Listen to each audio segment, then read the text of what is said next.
अच्छा, मैं एक चीज आपको फोकस करके बताना चाहता हूं।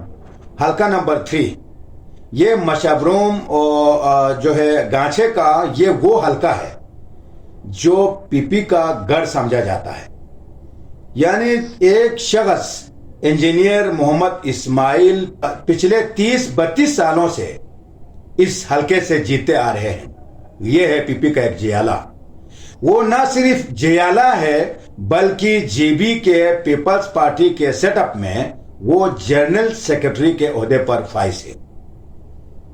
ये इंपॉर्टेंट बात यह है कि एक शख्स 30-32 सालों से इस हलके से जीतते आ रहे हैं, तो जाहिर बात है लोगों को शिकायतें भी होंगे, गिले भी शिकवे भी होंगे, बहुत सारे मामलात होते हैं, इसमें कोई राय नहीं है।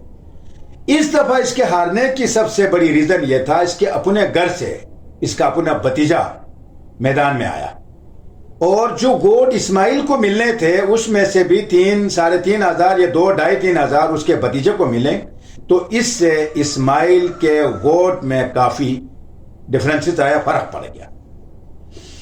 इंजीनियर इस्माइल के बकौल उसके इलाके के बड़े बड़े चीदे लोगों ने इनसे राब्ता किया, इनको बैठाने की कोशिश की, इनको प्रेशराइज किया कि आप भतीजे के हक में बैठ जाएं। लेकिन इंजीनियर इस्माइल का कहना यह था कि मैंने पीपल्स पार्टी के इमेज को बरकरार रखने के लिए कि कहें इस्माइल बैठ गया किसी के हक में, इस दाग को मिटाने के लिए या इस दाग से जान छुड़ाने के लिए मैंने मैदान कारजार में कदम रखा और आखिरी एंड तक रखा। इसमें कोई दो राय नहीं है। मेरा मानना यह है हल्का 1, हल्का 2, हल्का 3 ये तीनों इस वक्त जो है ना पीपल्स पार्टी के खाते से निकलते जा रहे हैं। हल्का 1 उसका उम्मीदवार तगड़ा उम्मीदवार था, वो हार गया। हल्का 2 में नॉर्मल था आमिना अंसारी, वो भी हार गई। और हल्का 3 का नाकाबिले शिकस्त बंदा भी इस दफा हार गया। अब इन तीनों हलकों से पीपल्स पार्टी के जो एक प्रो चेहरा है, एक इमेज है, इसको बचाने के लिए इस कम अज कम इस मौजूदा सेटअप में होना चाहिए, और वो बंदा है इंजीनियर इस्माइल।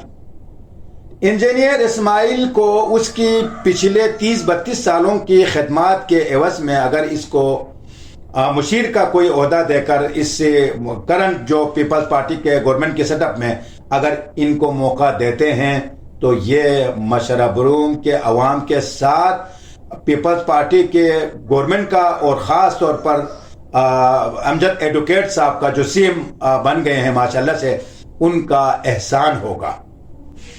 मैं अमजद एडवोकेट साहब को भी मुबारकबाद दे चुका हूं। कल रात ही इनका ऐलान नॉमिनेट होने के बाद, उनका ऐलान होने के बाद आज कॉल के थ्रू भी उनको मैंने मुबारकबाद दी है, और इस वीडियो के थ्रू भी मैं सीएम साहब से मैं मुल्तमिस हूँ इस मौजूदा सेटअप में, इस कैबिनेट में उनको एक मौका दी जाए, एक ओहदा दी जाए।